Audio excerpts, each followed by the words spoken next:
మీ personal interviews మరియు వ్యాపార ప్రకటనల కొరకు ఈ నెంబర్ని సంప్రదించండి. నమస్తే, వెల్కమ్ టు మనం టీవీ. ప్రస్తుతం తిరుమల తిరుపతి దేవస్థానం ఈ లడ్డూ వివాదం రాజకీయమైనటువంటి పరిస్థితి మనకు తెలిసిందే. మాజీ ముఖ్యమంత్రి వైఎస్ జగన్మోహన్ రెడ్డి గారు తిరుమల శ్రీవారిని దర్శించుకుంటాను అని ప్రకటన చేసిన తర్వాత డిక్లరేషన్ చుట్టూనే వివాదం మొత్తం మళ్ళీ నడుస్తున్న పరిస్థితి. కూటమికి సంబంధించిన పార్టీల నాయకులు ఇప్పటికే అల్టిమేటం జారీ చేశారు. మాజీ ముఖ్యమంత్రి వైఎస్ జగన్మోహన్ రెడ్డి గారు 100% డిక్లరేషన్ ఇవ్వాల్సిందే. గతంలో ఆయన ఇవ్వకుండా శ్రీవారికి ఆయన నమ్మకం లేదు కాబట్టే గతంలో ఆయన ఇవ్వలేదు. ఈసారైనా డిక్లరేషన్ ఇవ్వాల్సిందే, అది ఇస్తేనే దర్శనం చేయించుకోవడానికి అవకాశం కల్పిస్తామంటూ పెద్ద ఎత్తున ఆందోళన చేస్తున్నారు. ఇటు కూటమి పార్టీకి సంబంధించిన నాయకులే కాదు, హిందూ సంఘాలు కూడా పెద్ద ఎత్తున ఆందోళన చేస్తున్నారు. సో డిక్లరేషన్ ఇవ్వకపోతే అలిపిరి దగ్గరే అడ్డుకుంటామని చెప్పి తెగేసి చెప్తున్నారు. దీంతో తిరుమలలో ఒక హై టెన్షన్ వాతావరణం కొనసాగుతుంది. సో రాజకీయంగా కూడా విమర్శలు ప్రతి విమర్శలతో వాతావరణం చాలా హీట్ ఎక్కినటువంటి సిచ్యువేషన్ కనిపిస్తోంది. ముఖ్యంగా అసలు ఈ డిక్లరేషన్ ఏంటి, డిక్లరేషన్ ఫామ్లో ఏముంది, ఇది ఎప్పటి నుంచి అమల్లో ఉంది, గతంలో ఎవరెవరు ప్రముఖులు తిరుమల శ్రీవారిని దర్శించుకున్నప్పుడు డిక్లరేషన్ మీద సంతకం చేశారు, ఈ వీడియోలో మనం డిస్కస్ చేద్దాం. అసలు డిక్లరేషన్ ఫామ్ అందులో ఏముందో ఈ వీడియోలో నేను మీకు చూపిస్తున్నాను. Tirumala Tirupati Devasthanam Tirupati form of declaration to be furnished by a non Hindu pilgrim for admission into Shri Tirumala temple. ఎవరైతే అన్య మతస్థులు ఉంటారో, హిందువులు కాని వాళ్ళు ఎవరైతే ఉంటారో వాళ్ళకి సంబంధించినటువంటి ఫామ్ ఇది. As per rule 136 of TTD rules under act number 1987 issued by GO MS number 311 revenue endowments department dated 9/4/1990 April 9వ తారీఖు ఈ జీవో అనేది వచ్చింది.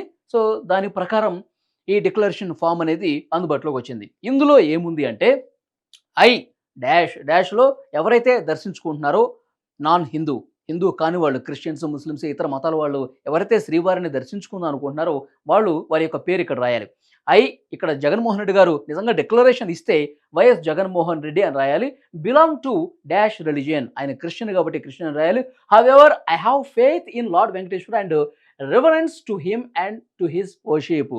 నేను క్రిస్టియన్ వైఎస్ జగన్మోహన్ రెడ్డిని అయినప్పటికీ కూడా నాకు శ్రీ వెంకటేశ్వర స్వామి పట్ల భక్తి ఉంది, నమ్మకం ఉంది, కాబట్టి నేను దర్శించుకోవాలనుకుంటున్నానని చెప్పి ఈ ఫామ్లో రాయాలి. ఆయన సిగ్నేచర్ పెట్టాలి, మొబైల్ నెంబర్ రాయాలి. సో తర్వాత విట్నెస్ కూడా అండి, అంటే ఇది సాక్షి సంతకం కూడా, ఆయన సాక్షిగా కూడా ఒకళ్ళు ఉండాలి.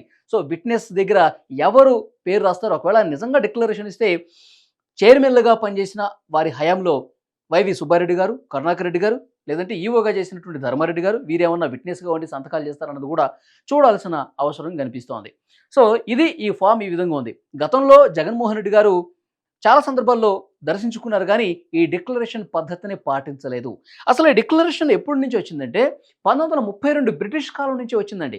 బ్రిటిష్ కాలంలో కూడా దీన్ని ఎందుకు తీసుకొచ్చారంటే హిందూ దేవాలయాల పరిరక్షణకు సంబంధించి అన్యమతస్తులు ఎవరైనా వెళ్ళి అక్కడ అన్యమత ప్రచారం చేస్తారని, లేకపోతే హిందూ దేవాలయాలను కాపాడటం కోసం, ఆస్తుల్ని కాపాడటం కోసం, సో ఇతర మతాల వాళ్ళు ఏమైనా గలాట సృష్టించే అవకాశం ఇలాంటివి కొన్ని ఉన్న నేపథ్యంలో బ్రిటిష్ వారే అప్పటి నుంచే తీసుకొచ్చారు 1932 నుంచి. ఆ తర్వాత చాలామంది అప్పుడు అంటే ప్రముఖులు ఎవరు, ఇంత రాజకీయం అప్పుడు లేదు కదా, సో ఇలాంటి పరిస్థితులు లేవు కదా, సో అంత చర్చనీయాంశం కాలేదు. ఎవరన్నా డిక్లరేషన్ ఇచ్చి లోపలికి వెళ్ళారు, కొంతమంది సామాన్య మధ్యతరగతి ప్రజలు, ఆ భక్తులు, శ్రీవారి భక్తులు వెళ్తుంటారు, వస్తుంటారు, పెద్ద గొడవ ఏం లేదు. ఆ తర్వాత అసలు గొడవ అంతా స్టార్ట్ అయింది. తర్వాత 1969లో కొన్ని రూల్స్ తీసుకొచ్చారండి. ఆ రూల్స్కి సంబంధించి 85 నుంచి 91 ఒక 6 రూల్స్ తీసుకొచ్చారు. ఆ 6 రూల్స్లో ఒక రూల్గా ఈ డిక్లరేషన్ కూడా చేర్చారు. ఆ తర్వాత 1990లో ఇప్పుడు నేను చదివాను కదా జీవో, ఇక్కడ 9/4/1990 జీవో నెంబర్ 311, ఇది ఈ ఫామ్ అనేది అప్పటి నుంచి అందుబాటులోకి వచ్చింది. ఒక జీవో రూపంలో తీసుకొచ్చారు. 1990లో కాంగ్రెస్ పార్టీ ఉమ్మడి ఆంధ్రప్రదేశ్లో అధికారంలో ఉంది. జనార్దన్ రెడ్డి గారు ముఖ్యమంత్రిగా ఉన్నారు. ఆ సమయంలోనే ఈ జీవో తీసుకొచ్చారు. ఒక రూల్ ప్రకారం ఇది ఉంది. సో అప్పటి నుంచి కూడా చాలామంది అన్యమతస్తులు శ్రీవారిని దర్శించుకుంటున్నారు. డిక్లరేషన్ ఫామ్ మీద సైన్లు చేస్తున్నారు, పేర్లు రాస్తున్నారు, కొంత నడుస్తుంది. ఎలాంటి ఇబ్బందికర వాతావరణం ఎప్పుడు క్రియేట్ కాలేదు. ఆ తర్వాత 2006వ సంవత్సరంలో సోనియా గాంధీ గారు ఈ డిక్లరేషన్ ఫామ్ మీద సైన్ చేయాల్సిందని చెప్పి పెద్ద ఎత్తున గొడవ జరిగింది. సోనియా గాంధీ గారు యూపీఏ గవర్నమెంట్, మొదటి గవర్నమెంట్లో యూపీఏ చైర్పర్సన్గా ఉన్నారు. ఇక్కడ ఆంధ్రప్రదేశ్లో వైఎస్ రాజశేఖర రెడ్డి గారు ముఖ్యమంత్రిగా ఉన్నారు. సో పెద్ద ఎత్తున గొడవ జరిగిన నేపథ్యంలో రాజశేఖర రెడ్డి గారు ఈ ఆల్రెడీ జీవో ఉంది, దీన్ని ఒక చట్ట రూపంలో తీసుకొచ్చారు, దీనికి చట్టబద్ధత కల్పించారు. సో డెఫినెట్గా ఎవరైనా అన్య మతస్థులు వెళితే డిక్లరేషన్ ఇవ్వాల్సిందే అని ఒక చట్టం తీసుకొచ్చారు. సో ఆ తర్వాత 2012లో వైఎస్ జగన్మోహన్ రెడ్డి గారు ఎంపీగా గెలిచారు. ఆ సమయంలో కూడా ఆయన తిరుమల శ్రీవారిని దర్శించుకున్నారు. అప్పుడు కూడా ఆయన డిక్లరేషన్ మీద సంతకం చేయలేదు. డిక్లరేషన్ ఆయన ఇవ్వలేదు. మరొక ముఖ్యమైన విషయం 2012 తర్వాత 2016లో కూడా జగన్మోహన్ రెడ్డి గారు వెళ్ళారు. 2017లో కూడా జగన్మోహన్ రెడ్డి గారు శ్రీవారిని దర్శించుకున్నారు. అప్పుడు కూడా డిక్లరేషన్ మీద ఆయన సంతకం చేయలేదు. సో గతంలో ప్రముఖులు కొంతమంది సందర్శించుకున్నప్పుడు సంతకాలు చేశారు. మాజీ రాష్ట్రపతి అబ్దుల్ కలాం ఆజాద్ వారు ముస్లిం. రాష్ట్రపతిగా ఉన్న సమయంలోనే ఆయన తిరుమల శ్రీవారిని దర్శించుకున్నారు. డిక్లరేషన్ మీద సంతకం చేశారు. అంత గొప్ప గొప్ప ప్రముఖులు, మహానుభావులు వెళ్ళినప్పుడు సంతకాలు చేస్తున్నారు అన్య మతస్థులుగా ఉన్నవాళ్ళు. కానీ జగన్మోహన్ రెడ్డి గారికి ఏమి నొప్పి? జగన్మోహన్ రెడ్డి గారు ఎందుకు సంతకం చేయట్లేదు? అంటే శ్రీవారి మీద ఆయనకి నిజంగా నమ్మకం లేదా? అందుకనే ఆయన సైన్ చేయట్లేదా? ఇలాంటి విమర్శలు కూడా జగన్మోహన్ రెడ్డి గారి మీద వచ్చినప్పటికి కూడా ఏమాత్రం పట్టించుకునే పరిస్థితి. ఆల్రెడీ జీవో వచ్చినప్పుడు ఈ డిక్లరేషన్ ఫామ్ ఉంది. దీనికి ఒక చట్టబద్ధత ఉన్న పరిస్థితి ఉన్నా కూడా జగన్మోహన్ రెడ్డి గారు ఎందుకు పట్టించుకోవట్లేదని చెప్పి పెద్ద ఎత్తున విమర్శలు వచ్చినాయి. 2016-17లో ఆయన ప్రతిపక్ష నేతగా ఉన్న సందర్భంలో కూడా సంతకం చేయలేదు, డిక్లరేషన్ ఇవ్వలేదు. ఆ తర్వాత 2019లో ఆయన ముఖ్యమంత్రి అయిన తర్వాత కూడా తిరుమల శ్రీవారిని దర్శించుకున్నారు. అప్పుడు కూడా ఆయన సంతకం చేయలేదు. అప్పుడు కూడా ఆయన అధికారంలో ఉన్నాడు, ముఖ్యమంత్రిగా ఉన్నాడు, సంతకం చేయాలి కదా, 10 మందికి ఆదర్శంగా నిలవాలి జగన్మోహన్ రెడ్డి గారు. కానీ పక్కన పెట్టేశారు. 2020 సెప్టెంబర్లో బ్రహ్మోత్సవాల సమయంలో కూడా జగన్మోహన్ రెడ్డి గారు సతీ సమేతంగా పట్టు వస్త్రాలు సమర్పించాలండి. కానీ ఆయన ఒక్కడే పట్టు వస్త్రాలు సమర్పించారు. అది కూడా ఎలాంటి డిక్లరేషన్ ఇవ్వకుండా. సో అప్పుడు పెద్ద ఎత్తున ప్రతిపక్షాల నుంచి విమర్శలు వచ్చినాయి, పెద్ద గొడవ జరిగింది. అప్పుడు చైర్మన్గా ఉన్నటువంటి టీటీడీ చైర్మన్గా ఉన్నటువంటి వైవి సుబ్బారెడ్డి గారు అసలు డిక్లరేషన్ లేదు, ఏమి లేదు, అలాంటిది పద్ధతే ఏం లేదు. ఇప్పుడు ఏ మతస్థులైనా ఎవరైనా సరే రావచ్చు, శ్రీవారిని దర్శించుకోవచ్చు, అలాంటి పద్ధతి మేము తీసేసామని చెప్పి ఒక ప్రకటన చేశారు. సో అప్పటి నుంచి కూడా ఈ వివాదం అనేది కొనసాగుతూనే ఉంది. ఇప్పుడు లేటెస్ట్‌గా తిరుమల శ్రీవారి లడ్డూ ప్రసాదంతో మరింత హీట్ ఎక్కిన పరిస్థితి రాజకీయంగా కూడా కనిపించింది. ఆయన అన్యమతస్థుడు కాబట్టి, తిరుమల శ్రీవారి మీద ఆయనకి నమ్మకం లేదు కాబట్టి, భక్తి లేదు కాబట్టి టీటీడీని పూర్తిగా నిర్లక్ష్యం చేసేశాడు. ఆ పవిత్రమైన ప్రసాదాన్ని కూడా ఆయన మలినం చేసేశాడు, కలుషితం చేసేశాడు. ఆయనకు నిజంగా విశ్వాసం ఉంటే తిరుమల శ్రీవారి ఆలయ విశిష్టతను, ఆ పవిత్రతను కాపాడేవాడు.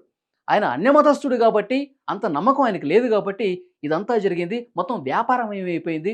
తిరుమల శ్రీవారి లడ్డు ఒకటే కాదు, అందులో ఉపయోగించే మిగతా ఇంగ్రీడియంట్స్, జీడిపప్పులు కావచ్చు, కిస్మిస్లు కావచ్చు, యాలకులు కావచ్చు, అవన్నీ నాసిరకంతో లడ్డూ ప్రసాదం తీసుకొచ్చారని చెప్పి ఒక వార్తలు కూడా మనం వింటూ ఉన్నాం. ఎందుకంటే విజిలెన్స్ ఎన్ఫోర్స్మెంట్ విభాగం తనిఖీల్లో కూడా ఈ విషయాలన్నీ వెలుగులోకి వచ్చాయి. ఆ తర్వాత పూర్తిగా వ్యాపారం చేశారు. శ్రీవాణి ట్రస్టుకు సంబంధించి టికెట్లు అమ్ముకోవడం కావచ్చు, శ్రీవారి ఆస్తులకు సంబంధించి కొల్లగొట్టారని చెప్పి పెద్ద ఎత్తున వార్తలు వస్తున్నాయి. ఇవన్నీ కూడా బయటకు వస్తున్న నేపథ్యంలో శ్రీవారి మీద ఆయనకి భక్తి, నమ్మకం లేదు. అందుకే పూర్తిగా టీటీడీని ఒక వ్యాపారమయంగా చేసేశాడు జగన్మోహన్ రెడ్డి.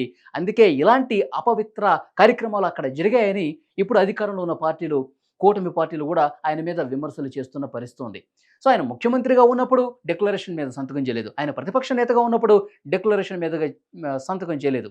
ఇప్పుడు ఇంత వివాదం జరిగిన తర్వాత శ్రీవారి మీద ఆయనకి నమ్మకం లేదు, లడ్డూ వివాదం ఇంత పెద్ద స్థాయిలో జరిగినటువంటి నేపథ్యంలో, ఇప్పుడు తిరుమలకి వస్తున్నటువంటి నేపథ్యంలో, ఇప్పుడైనా ఇంత వివాదం జరిగిన తర్వాత అయినా ఆయన డిక్లరేషన్ మీద సంతకం పెడతాడా లేదా అన్నది కూడా ఒక ఉత్కంఠ కనిపిస్తోంది. పెట్టకపోతే ఆలయం లోపలికి రానిచ్చేది లేదని చెప్పి పెద్ద ఎత్తున ఆందోళన కార్యక్రమాలు కూడా జరుగుతున్నాయి.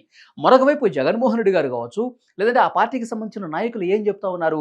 చంద్రబాబు నాయుడు గారు రాజకీయ దుర్బుద్ధితో ఇలాంటి ప్రకటనలు చేస్తూ ఉన్నాడు. భక్తుల మనోభావాలు ఆయన గాయపరిచాడు కాబట్టి దానికి పరిహారం కోసం, దాన్ని ప్రక్షాళన కోసం మేము ఇప్పుడు పూజలు చేస్తున్నాం రాష్ట్ర వ్యాప్తంగా.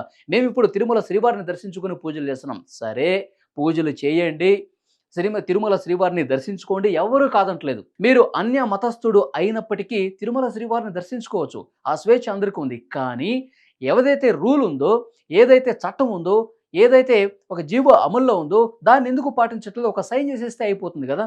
ఆల్రెడీ జీవో ఉంది, చట్టం ఉంది. కానీ ఎందుకు జగన్మోహన్ రెడ్డి గారు దీన్ని పట్టించుకోవట్లేదు, అంత సీరియస్గా తీసుకోవట్లేదు? ఈ రకమైనటువంటి విమర్శలు కూడా వస్తూ ఉన్నాయి. చూద్దాం. ఇప్పుడు ఇంత వివాదం రేగిన నేపథ్యంలో వైఎస్ జగన్మోహన్ రెడ్డి గారు డిక్లరేషన్ ఫామ్ మీద పేరు రాసి సంతకం చేస్తారా లేదా చూడాలి. తర్వాత మళ్ళీ మాట్లాడుకుందాం.